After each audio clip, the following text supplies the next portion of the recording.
Hello friends, welcome back to the channel. Do you ever feel like you're not enough, not perfect, not successful, not lovable enough? What if embracing your imperfections could actually lead to a fuller, more joyful life? Today we're exploring The Gifts of Imperfection by Brene, a transformative guide that teaches us how to let go of who we think we are supposed to be and embrace who we truly are. In this video, we will dive into Brown's insights on courage, compassion, and connection, and discover practical ways to live authentically without the weight of perfection holding us back. If you're ready to stop striving for perfection and start living with wholeheartedness, you're in the right place. Let's get started. The main ideas of the book. Authenticity is a choice that requires courage, compassion, and connection. Most people want to live a life that is true to who they are. In other words, they want to be as authentic as possible. Unfortunately, a handful of factors get in the way, such as lack of self-confidence or the pressure to conform. As a result, we sometimes feel inauthentic, too weak to live honestly. But this is simply false. Authenticity is not something you either have or don't have. Rather, it's a choice that reflects how you want to live. It's a daily decision to be honest, to accept our vulnerability, and not to worry about what others think. And because it's a choice, we may be more authentic on some days and less authentic on others when we're too tired. But if we choose to act with greater authenticity, we must practice courage and compassion. You will need the courage to say what you think and to allow yourself to be vulnerable in front of others. In practice, think about the next time you really want something to happen, like winning a contest or succeeding in an interview. Instead of downplaying your hopes, be open about them. Pretending failure wouldn't matter may lessen the sting, but being honest about your hopes helps you find support when you need it. Exercising compassion also allows you to recognize that you're not alone and that everyone around you faces struggles similar to yours. Compassion, unlike sympathy, is a relationship between equals. To relate to the struggles of others, you must also acknowledge your own. Understanding that those around you have likely gone through what you're experiencing makes it easier to open up and find support. The fear of shame hides behind perfectionism. This is also very important information. Are you a perfectionist? Do you see it as a positive quality? Perfectionism, although it may seem positive, it is not worth pursuing. It's not the same as striving to improve yourself, and it's not connected to genuine self-growth. Instead, it revolves around the fear of shame. Perfectionism is the belief that if we are perfect, if we live and act perfectly, then we can shield ourselves from criticism, judgment, or blame. This shield, in other words, is supposed to protect us from shame. But the life of a perfectionist is emotionally unhealthy because it makes our self-worth depend on the approval and acceptance of others. Perfectionism is not only unhealthy, it is addictive and self-destructive. In fact, perfectionism is pointless just as perfection itself is an illusion. Yet the perfectionist mindset does not recognize these traps. Instead, whenever perfectionists inevitably fall short, they blame themselves and tell themselves to do better, regardless of whether that's even possible.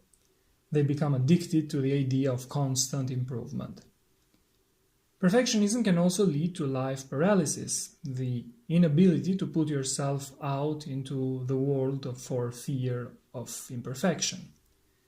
People suffering from life paralysis might, for example, never send an email to someone they admire out of fear it won't be well received, or they might keep their writing unpublished for fear of criticism. The good news is that We can free ourselves from perfectionism simply by being honest about our fear of shame and by reminding ourselves to do things for ourselves, not for others. So next time you want to get in shape, don't let others' opinions of your body be your motivation. Instead, tell yourself that exercise and a healthy diet will make you feel stronger and healthier, and that your success or failure is getting in achieving your objective does not determine your worth as a person. Cultivate purpose and perspective to build resilience in the face of adversity. How many of us have tried to lose weight only to give up at the first sign of difficulty? Many of us lack the resilience needed to achieve our goals. Fortunately, we can change this tendency. Let's look at where determination comes from. Determination comes from practicing hope. While hope is often thought of as an emotion tied to circumstances beyond our control, researcher C.R. Snyder argues that hope is actually a cognitive process that can be learned and practiced. Hope comes from telling yourself where you want to go, recognizing the ways you can get there, and believing that you have what it takes to succeed. You can make the light at the end of the tunnel appear closer and brighter by breaking big goals into smaller, more manageable steps. The next time you face a challenge like quitting nicotine, make a conscious choice to take it one day at a time. Thinking about it one day at a time is easier than imagining it for a year or a lifetime. And once you establish the habit of not smoking, your determination builds on itself. Determination can also be strengthened by adopting a broader, more critical perspective on the adversities you face. It's easy to feel bad when the camera is zoomed in on you and all you see are your flaws, but zooming out allows you to see that you're surrounded by people sharing the same struggles. For example, many people who struggle with body image because of media pressure could benefit from broadening their perspective. They might ask themselves, are the images I see real or manipulated? Am I the only person who feels dissatisfied with my body after seeing these images? Answering such questions helps people stay critical, recognize they're not alone, and resist society's expectations, focusing instead on building self-esteem. Practice gratitude in the ordinary moments of life. When we're happier, when we're more grateful for what we have, rather than when we complain about not having enough, it's a very important factor, because gratitude, like hope, is not just a spontaneous feeling. It's a mindset we can consciously cultivate. Most people think of gratitude as something we feel after positive experiences. In reality, it's a practice that fosters happiness. This has profound implications for how we live. Joy is not simply an accidental result of external conditions we can't control. Rather, we actively choose joy by practicing gratitude. One way to practice gratitude is to tell yourself that what you have is enough, or more than enough, instead of seeing everything in terms of scarcity. We often fall into the bad habit of criticizing ourselves for not having enough, not enough money, not thin enough, not enough time, and so on. Instead, we should focus on what we already have and recognize that we could have less. With this shift in perspective, you'll soon feel more grateful, no matter how prosperous you are. Most importantly, the key to gratitude is finding value in the ordinary moments of life, like tucking your child into bed, sharing a good meal, or walking home on a sunny day. A grateful perspective also helps people who have experienced trauma or grief. Those who have endured painful experiences, such as the loss of a child or violence, often say they cherish everyday, ordinary aspects of life even more deeply than before. To be a better decision maker, give up the need for certainty and trust your intuition. Your intuition is one of your greatest resources in decision making. Unfortunately, many people struggle to trust it. Part of the problem is that most people don't understand what intuition really is. They think of it as just a feeling unrelated to rationality or reason. But in fact, intuition and reason are not opposites. Instead, intuition works as a series of quick unconscious associations. How? When your brain makes an observation, it scans your memory catalog for relevant information. That information is condensed into the unconscious feeling that guides your actions. This unconscious process of drawing on past experiences is what allows athletes, for example, basketball players, to know the exact angle and force needed for a three-point shot without having to sit down and calculate it. So intuition is not the opposite of reason, it's simply another way of reasoning that leaves room for uncertainty when making decisions. By embracing intuition, you place trust both in yourself and in the experiences that have shaped your knowledge. This allows you to act with confidence even when you don't know exactly how things will turn out. A basketball player, for example, can't be certain the shot will go in, but he can make an informed attempt based on his intuition. But why should you trust your intuition? Put simply, because doing so helps you overcome your fear of risk. Most people avoid risk and uncertainty, which makes them hesitant and prone to poor decision making. By learning to embrace intuition, you get used to acting in uncertainty, and in doing so, you overcome the fear of making the wrong choice. Embrace your creative potential to eliminate the need for comparison. Comparing ourselves to others is completely natural, we all do it. However, in our attempts to measure ourselves against our peers, we often end up stripping away the very qualities that make us interesting individuals. In fact, comparison is the very root of conformity. While competition and conformity may at first seem like polar opposites, they are actually inextricably linked. Whenever we compete, we necessarily compare ourselves to others based on very narrow criteria. That's why we don't bother competing with people from completely different traditions and backgrounds, but get frustrated by the same neighbors living right next door. Even though we can't compare our houses to the city's grand mansions, we will likely still compete over who has the best kept lawn on the block. However, since we only compete with those who already resemble us, we inevitably follow the path of conformity. If we want to rise above these arbitrary comparisons, we must begin embracing our individuality. When we focus on our unique gifts, it reminds us that the world is made of individuals, each contributing something unique and incomparable. But in order for your individuality to shine, you must first cultivate your creativity. And if you think you're not creative, nonsense. There are no creative types and non-creative types. The only distinction is between those who use their creativity and those who don't. So don't get hung up on whether you're creative enough. Get out there and create. It doesn't matter whether you paint, cook, write, make music, or do anything else. As long as you create, you are also nurturing your individuality.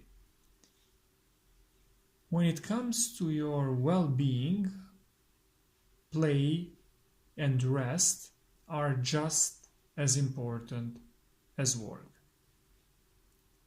If someone told you to drop everything and go play right now, could you do it? Or would your other obligations keep you to your desk, and finding time to play is not as easy as it sounds for you?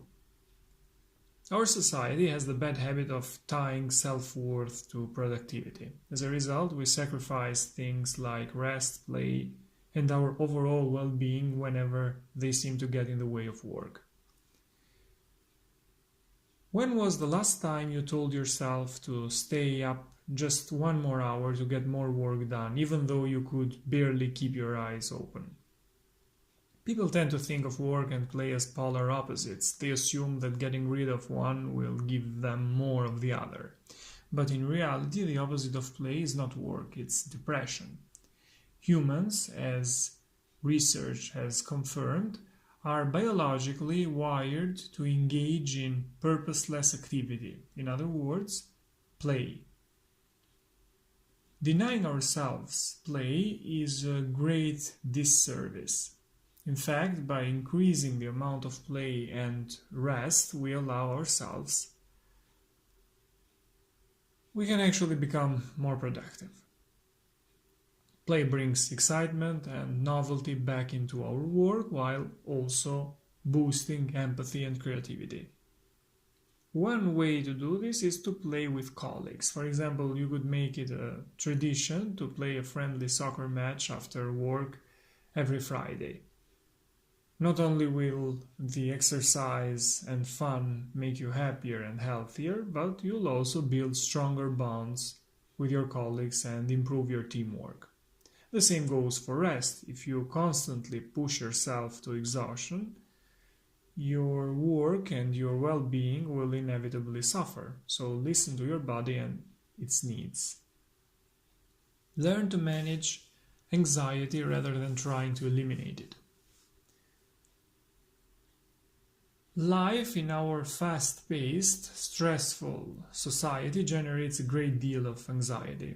For many people, maybe even for you, the nervousness and restlessness that come with anxiety can be almost paralyzing. We're most affected by anxiety when we inadvertently allow it to become an integral part of our lifestyle. This often happens when we try to juggle too many things at once without giving ourselves the space to step back and put everything in perspective. Think of those days when everything seems to collapse at once.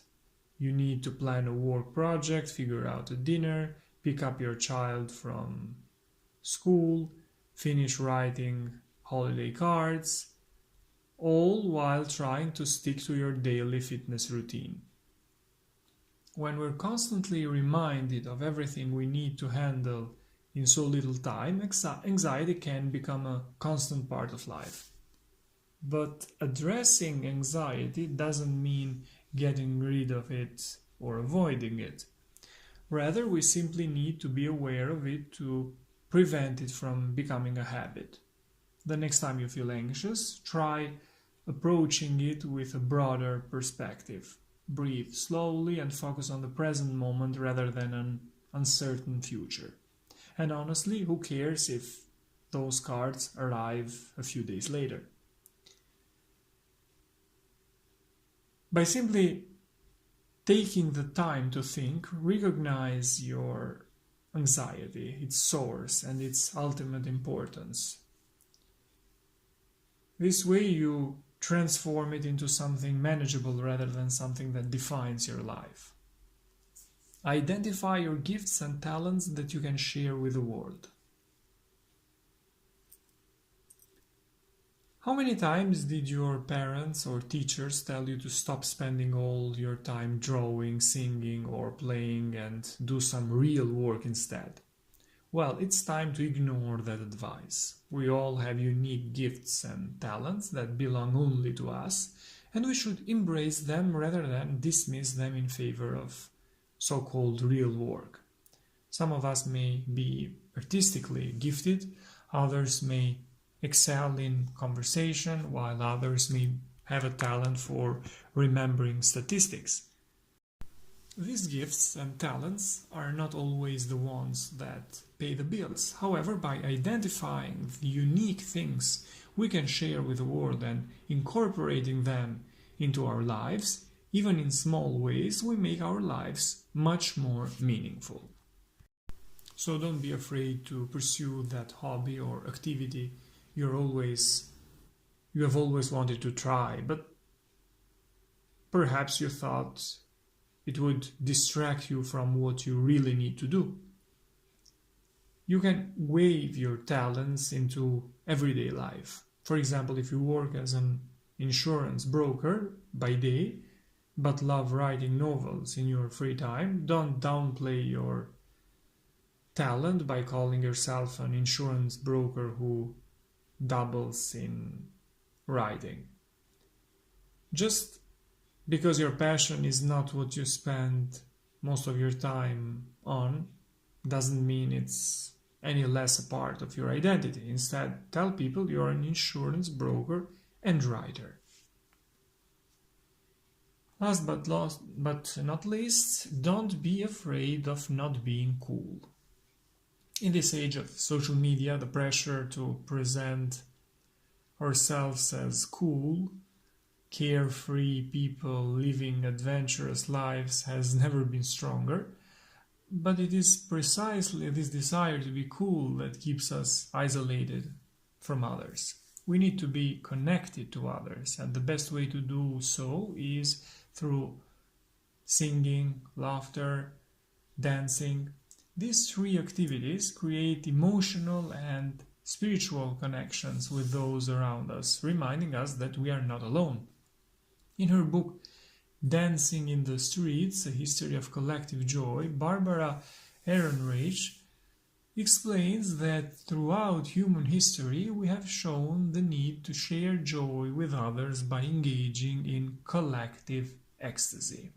So when we laugh, sing, or dance, we participate in the same primal activity that affirms our place within the broader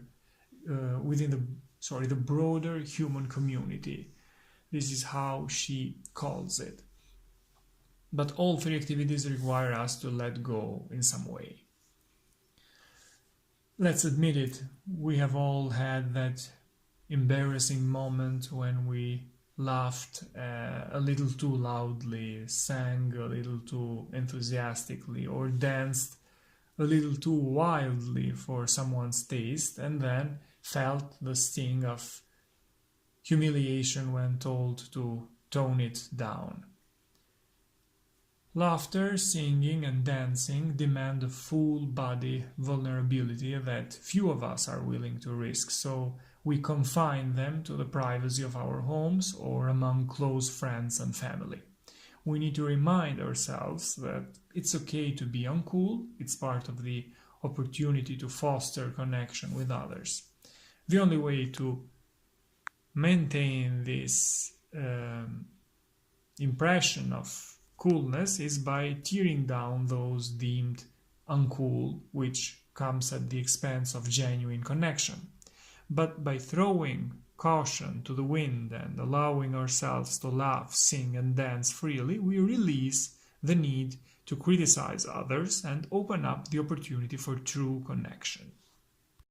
These were my notes on Brene Brown's Gifts of Imperfection, a transformative guide that teaches us how to let go of who we think we're supposed to be and embrace who we truly are.